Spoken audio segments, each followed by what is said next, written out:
तो भगवान के द्वारा वसुदेव जी को ब्रह्म ज्ञान। वसुदेव जी भी आजकल वही बातें करते थे कि मेरे इतने पुत्र, ये जब भी ब्रह्मज्ञानी थे,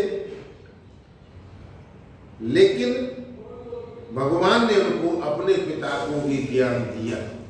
ज्ञान देना भी जरूरी, जैसे कपिल भगवान ने अपनी मां को ज्ञान दिया। ज्ञान होना बहुत जरूरी है, क्योंकि अज्ञानी मनुष्य कुछ कर नहीं पाता। कथा तो बनाई है वैसे बताइए ना, लगे हरिओम, गलती माफ करेंगे। गजाननं भूतगणादिसेवितं कपित जम्बूफलचारुभक्षणम् उमासुतं शोकविनाशकारिकं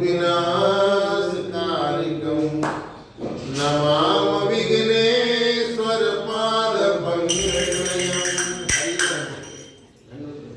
श्री गुरु चरण सरोज रज निज मन मुकर सुधार।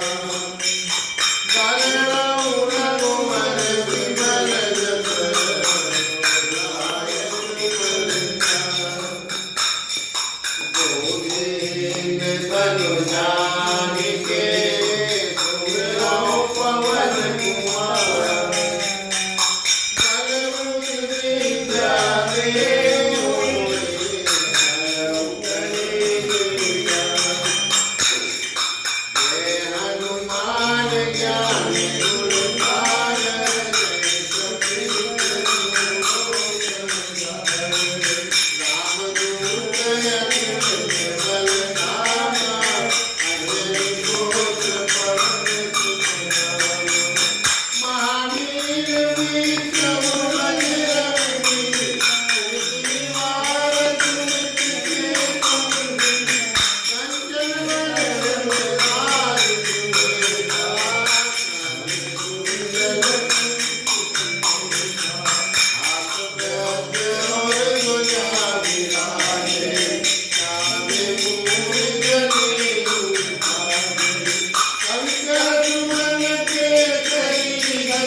राम लखन सीता सहित हृदय बसौ सिया रामचंद्र पथ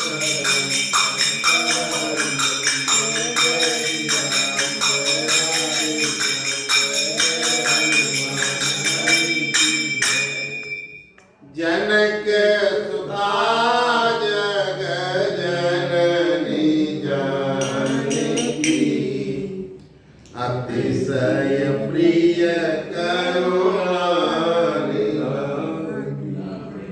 जाके युग पद कमल बनाऊं जासु कृपा निर्मल भक्ति पाऊं। हरि ओम।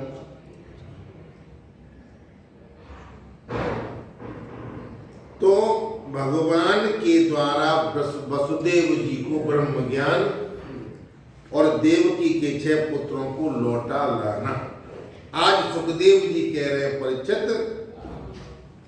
एक दिन क्या हुआ, भगवान श्री कृष्ण और बलराम जी सवेरे प्रणाम करने के लिए माता पिता के पास गए, रोजाना जाते थे। और जब प्रणाम किया और प्रणाम करके बैठ गए तो वसुदेव जी बड़े प्रेम से दोनों भाइयों का अभिनंदन करके कहने लगे। वसुदेव जी ने बड़े ऋषियों के मुंह से भगवान की महिमा सुनी थी। वसुदेव जी को लोगों के ऋषि मुनियों के द्वारा पता लगा कि तुम्हारे पुत्र जो है कोई साधारण नहीं है। इसके लिए उनको विश्वास हो गया कि ये साधारण पुरुष नहीं स्वयं भगवान है।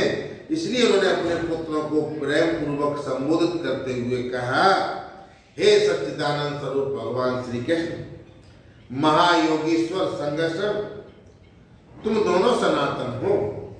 मैं जानता हूं कि तुम सारे संसार के प्रधान पुरुष के न्यायिक परमेश्वर हो। इस संसार के आधार हो, निर्माता हो, निर्माण सामग्री भी तुम ही हो, यानी बनाने वाले हो, बना भी रहे हो, और जो बनाने में जो सामग्री इस्तेमाल होती है वो भी आप ही हो। किसको बनाने में? संसार को बनाने। इस सारे संसार के तुम स्वामी हो। और हमें पता है कि तुमने संसार की सृष्टि क्यों की? इसमें खेलने के लिए, देखने के लिए कौन मनुष्य ज्यादा होशियार है और कौन जो है इस माया में लिपट जाता है और कौन इसमें खेल करके बाहर निकल आता है। ये देखने के लिए भगवान ने ये माया बनाई, ये संसार बनाया। बहुत से लोग तो माया में फंस गए, निकल ही ना पाओ। मैंने घटते द्वार को देख ही नहीं पाए, तो भगवान के नाम की कोई कीर्तन किया नहीं, सत्संग किया नहीं। तो प्रभु मैं जानता हूं कि तुम सब कुछ हो, संसार में प्रगति रूप से भोग्य और पुरुष से भोक्ता दोनों से परे स्वयं साक्षात भगवान तुम्ही हो। हे इंद्रियातीत जन्म अस्तित्व भाव विकारों से रहित परमात्मन, इस चित्र विचित्र संसार का तुम्ही ने निर्माण किया। तरह तरह के जो चित्र दिखाई देते हैं, तरह तरह के ये जीव दिखाई देते हैं, इस सबका निर्माण आपने ही किया है। और स्वयं उस निर्माण में भी आप ही हो, उस जीव में भी आप ही समाये हुए हो। तुम प्राण यानी क्रिया शक्ति, जीव यानी ज्ञान शक्ति के रूप में इसका पालन पोषण कर रहे हैं।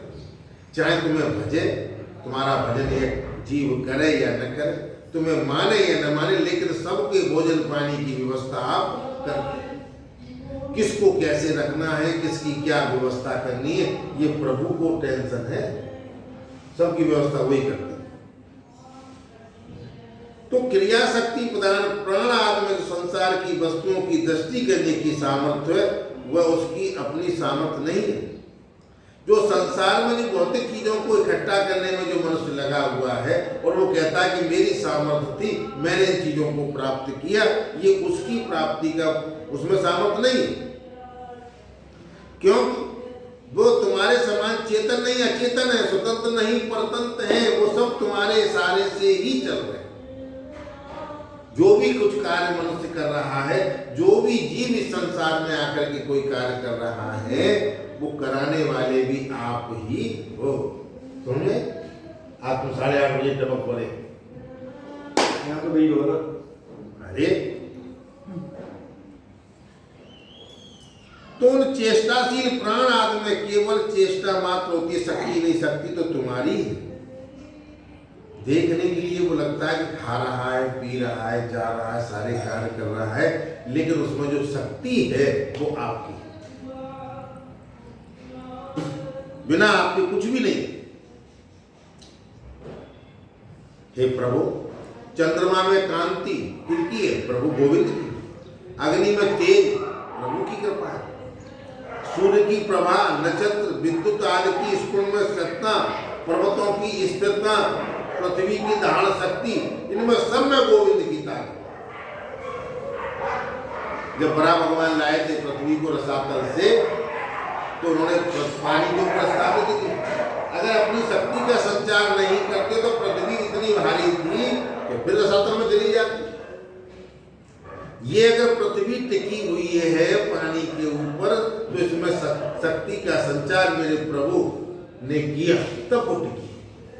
लेकिन मनुष्य अपने धर्म पर नहीं टिकता, मनुष्य विचलित होता है। सारी वस्तुएं अपना अपना काम कर रही हैं। चंद्रमा अपने समय पर निकलता है, शीतलता करता है। सूर्य अपने समय पर निकलता है, गर्मी पैदा करता है। तारे रात को चमकते हैं, बादल भी अपना काम करते हैं, समुद्र से पानी लाते हैं, यहाँ तुम्हें बरसाते हैं। लेकिन मनुष्य अपने कार्य को भूल जाता है कि हम पर समय अतुल्य। तो हे परमेश्वर, इंद्रिय शक्ति, अंतःकरण की शक्ति, जो इंद्रियों में ताकत है, जो अंतःकरण की शक्ति है, और जो शरीर में ताकत है, उसका हिलना, डोलना, चलना, फिरना, ये सब हवा की शक्तियां तुम्हारी ही हैं। अगर ये शरीर चल रहा है तो तुम्हारी कृपा से चल रहा है। सारी क्रियाएं कर रहा है तो प्रभु की कृपा से ही कर रहा है। लेकिन हम जैसे मूर्ख, मैंने ये कर लो, मैंने वो कर लो, मैं माँ चलोगो, मैं यहाँ चलोगो, तो वही जीव जो है कर्म के बंधन से बन जाता है, क्योंकि शुरू से आदत उसे मेरे मेरे की पड़ गई। इसलिए भगवान कहते, जब तू कह रहा हो कि मेरे ही मेरे, तो मैं तेरी जिम्मेदारी फिर क्यों लूं? तूने जो किया है भाई तू भुगत। अगर तू शुरू से मेरा ही मेरा करता, तेरा तेरा तेरा, तेने करो तू जाने, तेने करे तू जाने, तो सारी जिम्मेदारी मैं तेरी ले लेता।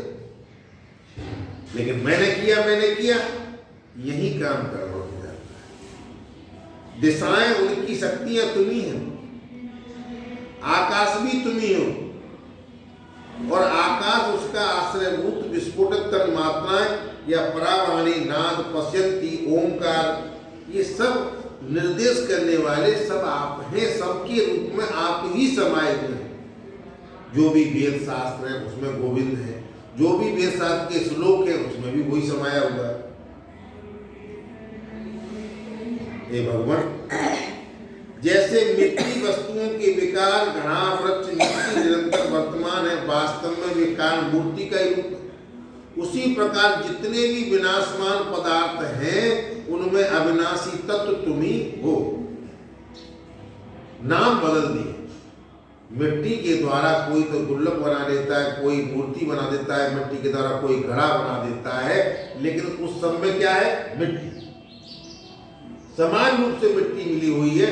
तो ऐसे ही जितने भी रूप दिखाई दे रहे सब आपका ही स्वरूप।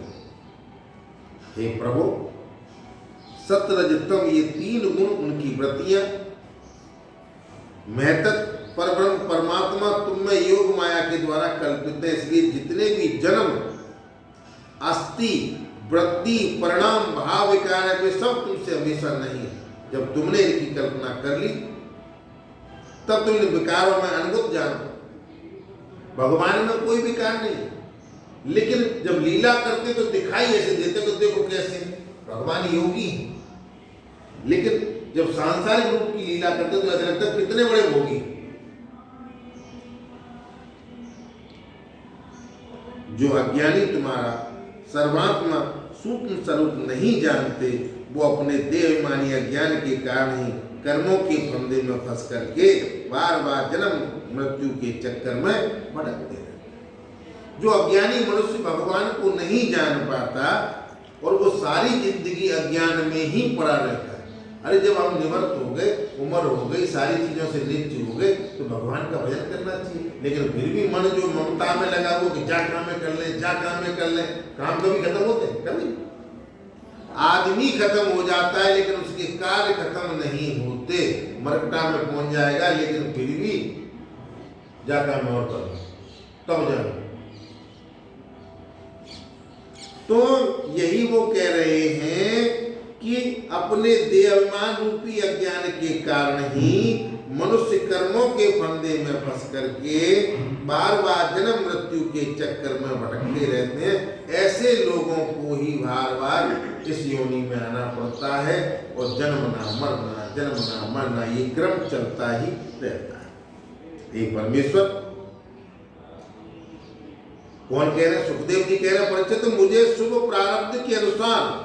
लेकिन यहाँ वसुदेव जी कह रहे हैं भगवान श्री कृष्ण से और बलराम जी से, दोनों को पास बिठा करके कह रहे हैं कि हे परमेश्वर, मुझे शुभ प्रारब्ध के अनुसार इंद्रियों की सामर्थ्य से युक्त अत्यंत दुर्लभ मनुष्य शरीर प्राप्त हुआ।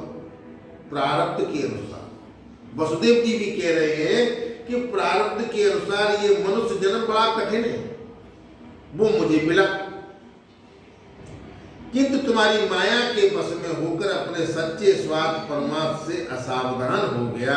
लेकिन आपकी माया ने मुझे इतना उलझाया कि मैं इस संसार में आकर के भी और इस माया में उलझ गया, उस माया से निकल ही नहीं पाए। वसुदेव जी ये भगवान श्री कृष्ण से कह रहे हैं कि मैं उलझ गया,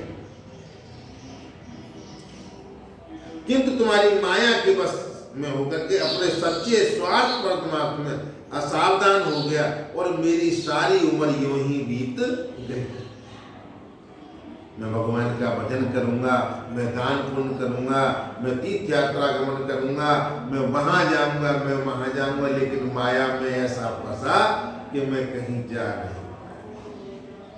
तभी तो 84 कोस में तीर्थ यात्रा में सबरे बुलाए। देवकी वसुदेव ने कहा कि हम तो कछु देख ही नहीं पाए, तो केदारनाथ, बद्रीनाथ, गंगोत्री, यमुनोत्री, हरिद्वार सब कुछ यही बुला दिए भगवान ने, तुम कहाँ जाओगे, अब यहीं कर।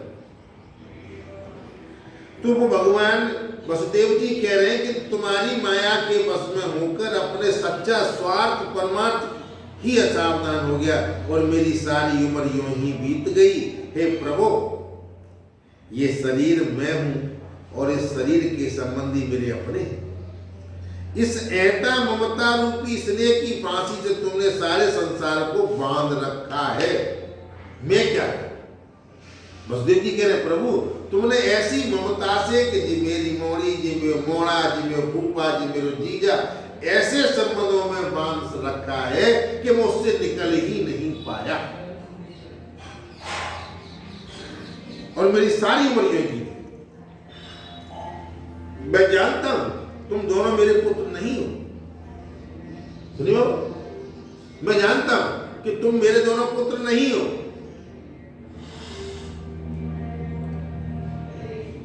संपूर्ण प्रकृति जीवों के स्वामी हो। जितनी भी प्रकृति है और जितने भी प्राणी संसार में हैं, सबके मालिक आप हो, ये मैं जानता हूं। पृथ्वी के भारभूत राजाओं के नाश के लिए ये भी पता है कि जो राजा उच्छकल हो गए थे, उद्दंड हो गए थे, उनको दंड देने के लिए आप इस पृथ्वी का भार उतारने के लिए यहां पैदा हुए, ये भी मैं जानता हूं। ये बात तुमने मुझसे कही भी थी। इसलिए 3 जनों की ऐसी शरणागत अवसर में अब तुम्हारे चरण कमलों की शरण में हूं। वसुदेव जी भगवान श्री कृष्ण के पिताजी कह रहे हैं कि मैं जान गया कि तुम साधारण नहीं हो, अब मैं तुम्हारी शरण में हूं। मैं अब तुम्हारे चरण कमलों की शरण में हूं, क्योंकि वे ही शरणागतों के संसार भय को मिटाने वाले हैं। अगर संसार से भय खत्म करना है तो तुम्हें गोविंद की शरण में आना ही पड़ेगा। अगर गोविंद की शरण नहीं ली, गोविंद की कथा नहीं सुनी, गोविंद के नाम की चर्चा नहीं की, नाम का कीर्तन नहीं किया, तो इस संसार में तमाम भेड़िए घूमते जो परेशान करते रहे, डर बना रहेगा संसार। इसी के कारण अब इंद्रियों की लोलुपता से भर पाया। आज तक मैं इंद्रियों को तृप्त करने में ही लगा रहा सारी उम्र। इसी के कारण मैंने जन्म मृत्यु के ग्रास इस शरीर में आंख बुद्धि कर ली और इस शरीर को मैं अपना मान बैठा। ये मृत्यु का ग्रास है। इसका भोजन क्या है? मृत्यु इसका भोजन। मृत्यु का भोजन ये शरीर है और इसको मैं अपना मान बैठा और इसको मान करके मैं तेरे मेरे के चक्कर में फंस गया। आज प्रभु जब आपने ज्ञान दिया और आज मैं संसार के ऋषि मुनियों से सुन पाया तो मेरा अज्ञान खत्म हो गया। आज मैं जान गया, इसलिए मैं आपकी शरणागति ले रहा। कौन कह रहे? वसुदेव जी अपने पुत्र भगवान श्री कृष्ण बलराम जी। तुमने जो कि परमात्मा हो पुत्र बुद्धि और स्वयं परमात्मा हो कभी अपने मुंह से नहीं कहा। हे प्रभु, तुमने प्रसव गृह में हमसे कहा था कि मैं अजन्मा हूं। जब आने से पहले संसार में जब तुम चतुर्भुज रूप धर के आए थे तो भगवान ने कहा था वसुदेव देवकी से कि हे वसुदेव जी, मैं अजन्मा हूं, मेरा जन्म नहीं होता, फिर भी मैं अपनी बनाई हुई धर्म मर्यादा की रक्षा के लिए युग युग में अवतार ग्रहण करता हूं। क्या जरूरत थी परमात्मा, लेकिन भक्तों की भलाई के लिए, दुष्टों को दंड देने के लिए प्रभु को आना पड़ा। कह रहे कि मैं अजन्मा हूं, मेरा जन्म नहीं होता, हर एक युग में आता हूं। हे भगवान, तुम आकाश के समान अनेकों शरीर ग्रहण करते और छोड़ते हो। वास्तव में तुम अनंत एक सत्ता हो। तुम्हारी आश्चर्य में शक्ति योग माया का भला कौन जान सकता है।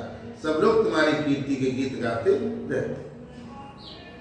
सुखदेव जी कह रहे हैं परीक्षित, वसुदेव जी ने मीठी बातें सुनकर, वसुदेव जी की ये बातें सुनकर के भगवान श्री कृष्ण मुस्कुराने लगे। उन्होंने विनय से झुककर मीठी वाणी में, देखो ज्ञान होगा तभी तो आदमी ज्ञान की बात करेगा। सारी जिंदगी यूं ही निकल गई। क्या बच्चे हुए देर के 6 और 6 में से क्या रह गए? 8 भाई। 8 है? 8। हाँ 8। 6 तो बन गई।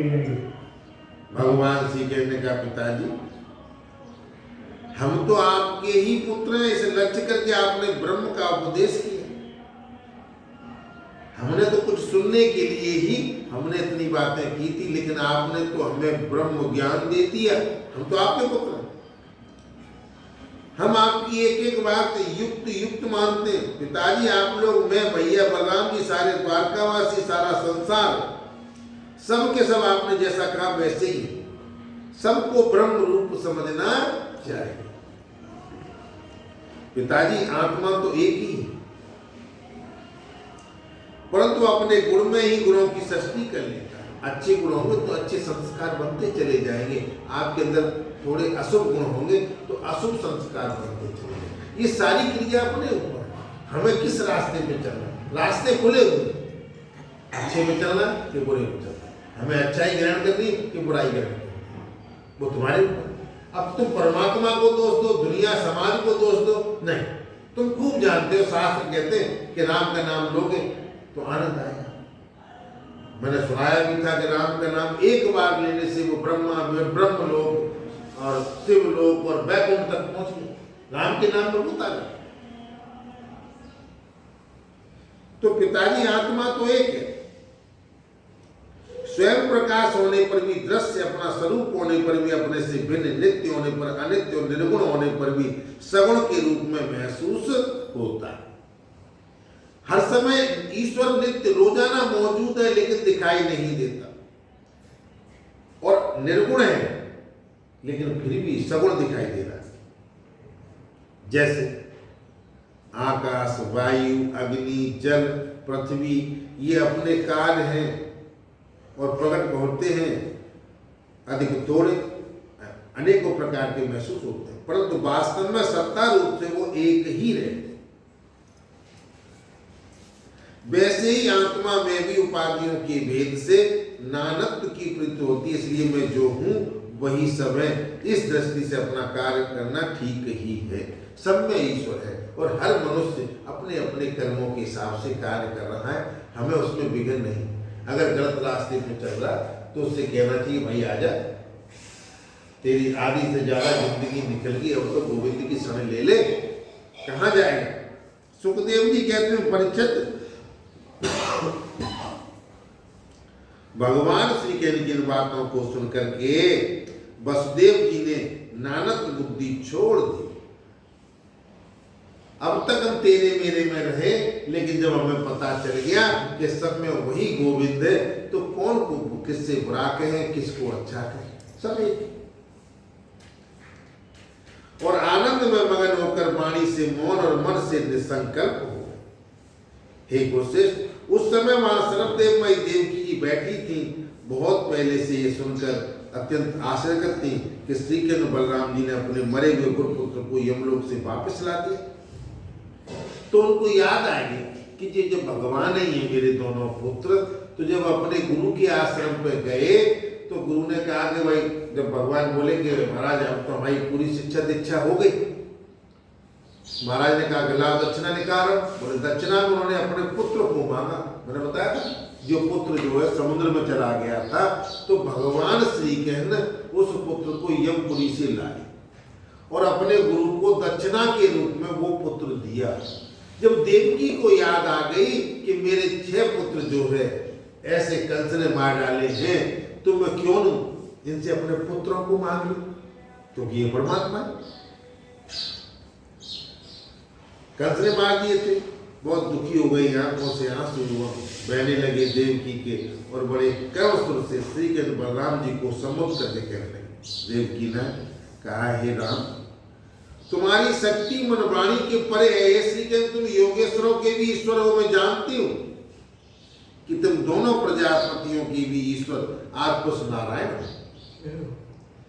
और यह भी मुझे निश्चित रूप से मालूम है कि जिन लोगों ने कालक्रम से आपका धैर्य संयम सद्गुण खो दिया, शास्त्र की आज्ञाओं का उल्लंघन करके जो स्वेच्छापरायण हो रहे और भूमि के भारभूत राजाओं का नाश करने के लिए तुम दोनों मेरे गर्भ से पैदा हुए, मैं ये भी जानता। जब जब होए धर्म की हानि, इस पृथ्वी पर जब जब राजाओं ने उल्टे सीधे कर्म करना शुरू किया, तब तब मेरे प्रभु किसी न किसी रूप में आए।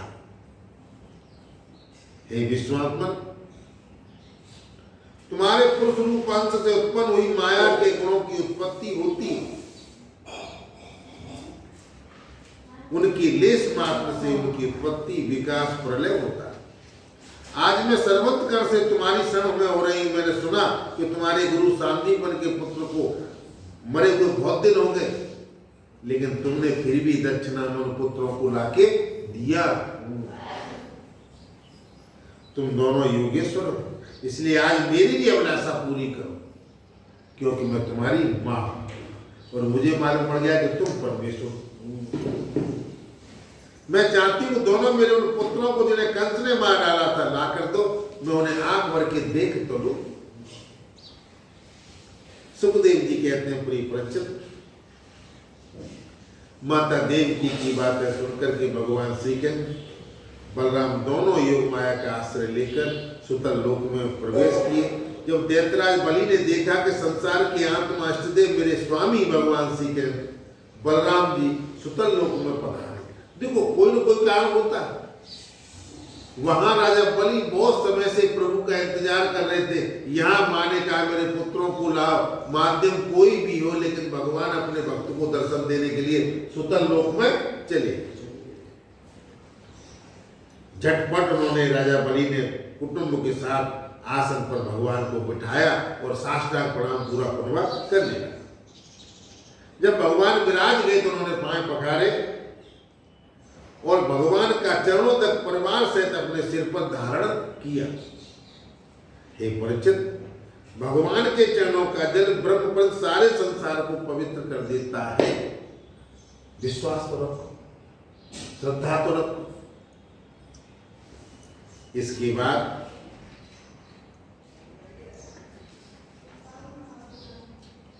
राजा दैत्य बलि भगवान के लिए चंदन, दीपक, तांबूल, भोजन अनेकों प्रकार के कराए और भगवान को समर्पित किए। और राजा बलि बार बार भगवान के चरणों को अपने वृक्ष स्थल पर छाती से लगा लेता और बेहल हो जाता कि आज मेरे प्रभु आए, आज मेरे प्रभु मेरे घर आए। बड़ी खुशियां मनाने लगा, स्तुति करने लगा। दैत्यराज बलि ने कहा, बलराम जी आप अनंत हैं, आप इतने महान हैं कि शेष सभी विग्रह आपके अंदर भूत है, सब शेष आप में ही समाये हुए। हे सच्चिदानंद स्वरूप श्री कृष्ण, आप संसार के निर्माता हैं, ज्ञान योग भक्ति योग दोनों के चलाने वाले भी आप हैं। किसको क्या देना और किसको किस रास्ते पे चलाना है, ये सब परमात्मा के हाथ। हम बिल्कुल कठपुतली है उस गोविंद के हाथ की। जैसे वो नचा रहा है वैसे नाच रहे, लेकिन फिर भी हमें अहंकार कर देते हैं और भूल जाते। राजा बलि कहने लगे, प्रभु आप दोनों का दर्शन प्राणियों के लिए अत्यंत कठिन है। कहीं वही भगवान, वही मनुष्य भगवान के दर्शन कर सकता है और भगवान वहीं जा सकते हैं जिनकी पुण्य उदय हो गए। बहुत कठिन, क्योंकि आज आपने कृपा करके रजोगुणी तमोगुणी स्वभाव वाले दैत्यों को भी दर्शन दिया। हम कैसे, हमारे को तो कोई कुछ जानते नहीं, हमारे अंदर हमेशा गुस्सा भरी रहती है। तमोगुणी, रजोगुणी, स्वार्थी, मतलबी। राधे राधे। हे प्रभु, हम और हमारे ही समान दूसरे दैत्य दानव गंधर्व राक्षस पिशाच भूत आपका प्रेम से भजन करना तो दूर रहा, आपसे बैर करते रहे। हम जैसे राक्षस आपसे भजन क्या करें, आपकी कथाएं कहां से सुने, हम तो आपसे बैर करते रहे, आपको गालियां देते रहे। त्रिलेट कैसे है?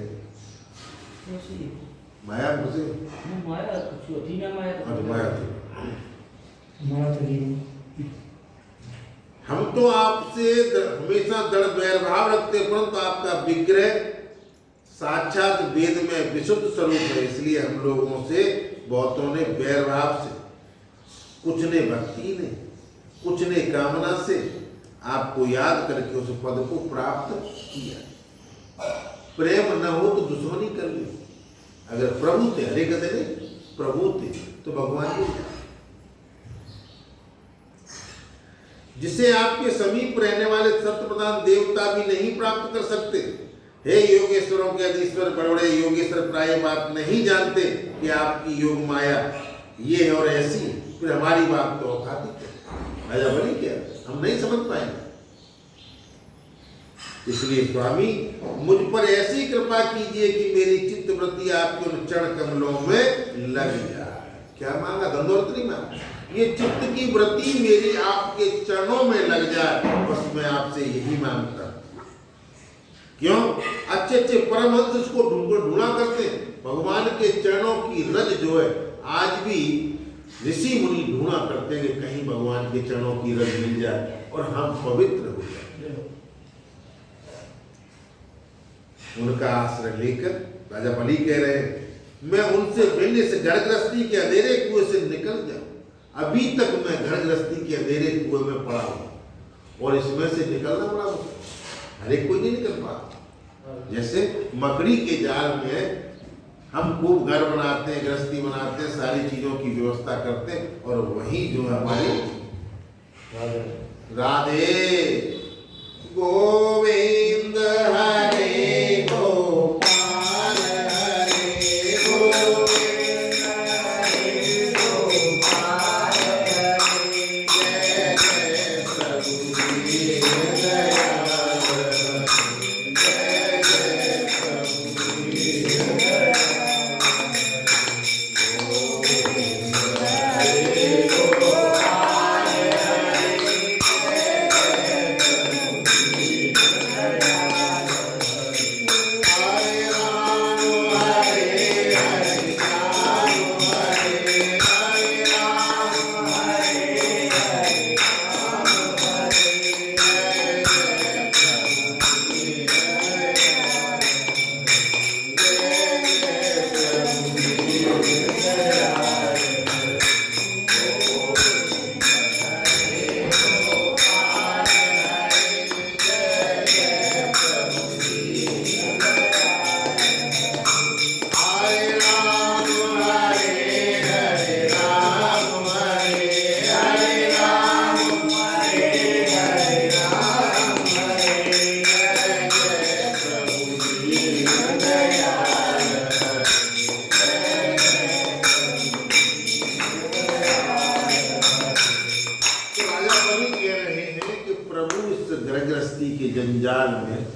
बिरला ही निकल पावा। इस प्रकार आपके उन चरण कमलों की जो सारे संसार के एकमात्र आश्रय हैं, शरण लेकर शांत हो जाओ। मैं यही चाहता हूं कि आपके चरणों की शरण मिल जाए और शांत। जब तक हम ईश्वर का सहारा नहीं लेंगे तब तक हमें शांति भी नहीं मिलेगी, हम बेचैन बने। रोटी भी खा रहे अपने टेंशन लगे करना। अरे रोटी खाते समय तो कम से कम टेंशनों को दूर कर दो, जाते अंग लगे। चला दिया ना पंखा। लेकिन उस समय भी हम जो है इन चीजों को भूल जाते। यदि कभी किसी का संग करना पड़े तो सबके परम हितैषी संतों का। हे प्रभु, एक चीज और काम करिए मेरी का कि अगर कहो को संग मिले तो अच्छे भगवान के जो भक्त हो ना, ऐसे लोगों का ही संग मुझे सारी जिंदगी मिलता है। हे प्रभु, आप संसार जगत के नियंता हैं और स्वामी हैं। आप हमें आज्ञा देकर निष्पाप बनाइए और हमारे पापों का नाश कर दीजिए। प्रभु जहाँ तक आए हो तो कृपा कर दीजिए, क्योंकि हम तमोगुणी तो वैसे ही हैं, असुर स्वभाव है, क्रोध तो हमें भरा है, लेकिन आप हमारे पापों को नाश कर दीजिए। क्योंकि जो पुरुष श्रद्धा के साथ आपकी आज्ञा का पालन करता है वो विधि निषेध बंधन से मुक्त हो जाता है। जो भगवान की आज्ञा का पालन करता है, भगवान के बताए हुए रास्ते पे चलता है, वो सभी बंधनों से मुक्त बरी होता है। भगवान कहने का बेहतराज स्वयंभू मनवंतर में प्रजापति मरीच की पत्नी उष्णा के गर्भ से 6 पुत्र उत्पन्न हुए थे। ये जो 6 पुत्र खत्म हुए हैं मैं बताता हूँ। जो देवकी ने मांगे थे, भगवान श्री कृष्ण ने बलराम से कहा कि तुम जब ब्रह्म हो तो मेरे वो 6 पुत्र जो कंस ने मारे थे उनके लाखों दे दो। तो राजा बलि से वो कह रहे भगवान रसातल में गए हैं लेने के लिए कि उष्णा के गर्भ से 6 पुत्र उत्पन्न हुए थे, वो सभी देवता थे। वे ये देखकर कि ब्रह्मा जी अपनी पुत्री से समागम करने के लिए तैयार है तो हंसने लगे। उनको क्यों मृत्यु हुई इतनी, पैदा हुए मर गए, क्योंकि जब ब्रह्मा जी किसी कार्य के लिए जा रहे थे तो वो हंस गए। इस परिहास स्वरूप अपराध के कारण उन्हें ब्रह्मा जी ने श्राप दे दिया। वे असुर योनि में हिरण्यकश्यप के पुत्र से पैदा हुए। अब योग माया ने उन्हें वहां से लाकर देवकी के गर्भ में रख दिया। पहले दैत्य योनि में गए और उन्हीं की मृत्यु ऐसी थी कि वो तुरंत पैदा होने थे और तुरंत उनको जाना था, तो भगवान ने वहां देवकी के गर्भ में रख दिया। उनको उत्पन्न होते ही कंस ने मारा। दैत्यराज माता देवकी जी अपने उन पुत्रों के लिए बड़ी दुखी हो रही हैं। वे तुम और वो पुत्र 6 तुम्हारे पास है, अतः मैं अपनी माता का दुख दूर करने के लिए इन्हें यहां से ले जाए। इसके बाद ये श्राप से मुक्त हो जाएंगे और आनंद पूर्वक अपने लोक में चले जाएंगे। हमें जब तक शांति नहीं मिलेगी तब तक हम सुकून से नहीं बैठेंगे, जब तक हमारे अपराध माफ न हो जाए। हमें सरकार जेल में क्यों रखती है? तब तक तुम बिल्कुल राधे राधे मां न कर उठोगे, कचरी न मार उठोगे कि अब मैं ऐसा कार्य नहीं करूं। ऐसे ही भगवान उसके गुणों को माफ नहीं करते कि तुमने जो किया है वो तो भोगना ही पड़ेगा। अब तुम्हें सुख ही सुख देते रहे तो तुम्हें एहसास कब होगा कि बुरे काम का नतीजा बुरा कैसे होगा।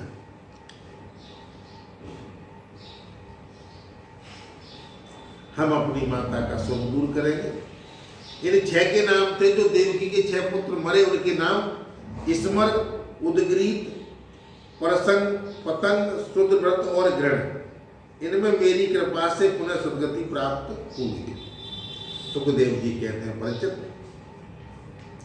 इतना कहकर के भगवान श्री कृष्ण चुप हो गए और दैत्यराज बलि ने उनकी पूजा की।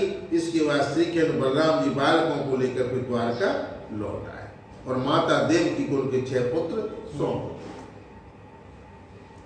उन बालकों को देख करके देवी के हृदय में बासर स्नेह की बाढ़ आ गई। मेरे खोए हुए बालक मिल गए।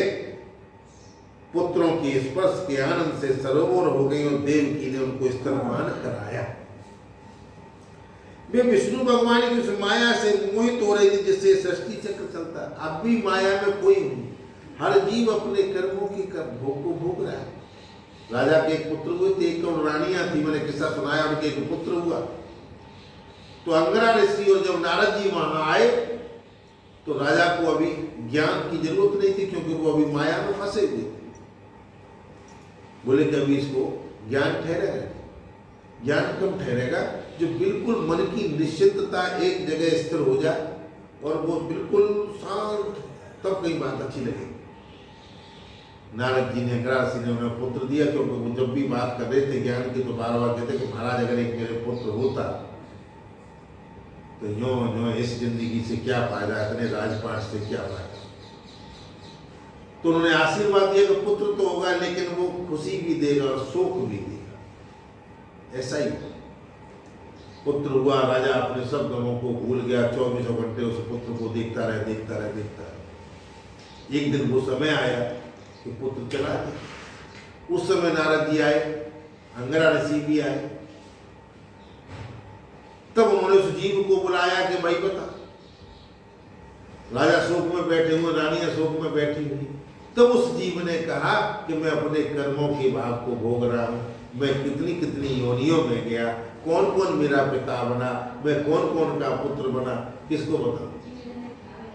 हर जीव इस संसार में आया है अपने कर्मों के बोझ को ही ढोना। हाँ, अगर सुधर सकता है, गोविंद की अगर कृपा हो जाए तो उसके अशुभ संस्कार दूर हो सकते हैं, लेकिन गोविंद की कृपा होगी तभी। यहां भी जो है, जब मोह माया से देव की जो वसीभूत हो रही है, पर देवकी के स्तनों का दूध साक्षात अमृत था। क्यों न? क्योंकि भगवान श्री कृष्ण ने पिया था। उन बालकों ने वही दूध पिया, तो अब वो बालक कौन हो गए? भगवान के भाई हो गए कि नहीं हो गए? उस दूध के पीने से, भगवान श्री कृष्ण के अंगों का स्पर्श होने से आत्म साक्षात्कार हो। जब तक हमें आत्म साक्षात्कार नहीं होगा, हम अपने आप को नहीं पहचानेंगे, तब तक हम राग द्वेष के द्वंद्वों में फंसे ही रहेंगे। पूरी जिंदगी हमारी नरक हो जाएगी, समझ ही नहीं पाएंगे कौन है मना में। वे लूट गए, वे मना रहे, जीजा लूट गए, जीजी लूट गई, जीजा मनाए वो गए, फूफा लूट गए, पैरे तुम्हें संग जाओ कि मैं तुम्हारे संग जाऊं? नहीं, तुम्हारे कर्म तुम्हारे संग, मेरे कर्म मेरे संग। इसके बाद लोगों ने भगवान श्री कृष्ण, माता देवकी, पिता वसुदेव, बलराम जी को नमस्कार किया और वो सभी 6 बालक मां को दर्शन दे करके अपने अपने लोक में चले। सुखदेव जी कहते हैं, प्रचंड देवकी ये देखकर अत्यंत विस्मित हो गई कि मरे हुए बालक लौट आए और फिर अब चले भी गए। ये संसार का नियम, किसको तुम गांठ बांध के रखोगे? आना जाना तो लगा ही रहता है। क्यों दुख मनाते हो, क्यों खुश रहते हो? अरे आनंद लो। षष्ठी में आए, बाकी का जिक्र तुम जाकर अरे जो है उसे स्वागत करो, जो नहीं वो हमें कमी हो।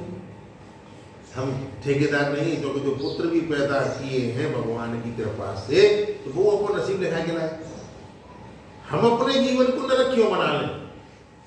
क्यों बाबू? हाँ, ऐसा निश्चय किया कि श्री कृष्ण की कोई लीला कौशल है, प्रचित भगवान श्री कृष्ण स्वयं परमात्मा है, उनकी शक्ति अनंत है। ऐसा अनुभव चल इतने हैं कि किसी प्रकार उनका पार नहीं पाया जा सकता। सूत जी कहते हैं, सौनकादिक ऋषियों, भगवान श्री कृष्ण की कीर्ति अमर है, अमृतमयी है। उनका चरित्र संसार के समस्त पाप तापों को मिटाने वाला है। कोई सुने तो सही, भक्तजनों के कर्ण कोरों में आनंद सुधा प्रवाहित करने वाला है। इसका वर्णन स्वयं व्यासनंदन भगवान सुखदेव जी ने किया है। जो इसका श्रवण करता है वो दूसरों को सुनता है, उसके संपूर्ण चित्तवृत्ति भगवान में लग जाती है और उन्हीं के परम कल्याण स्वरूप धाम को प्राप्त होता है।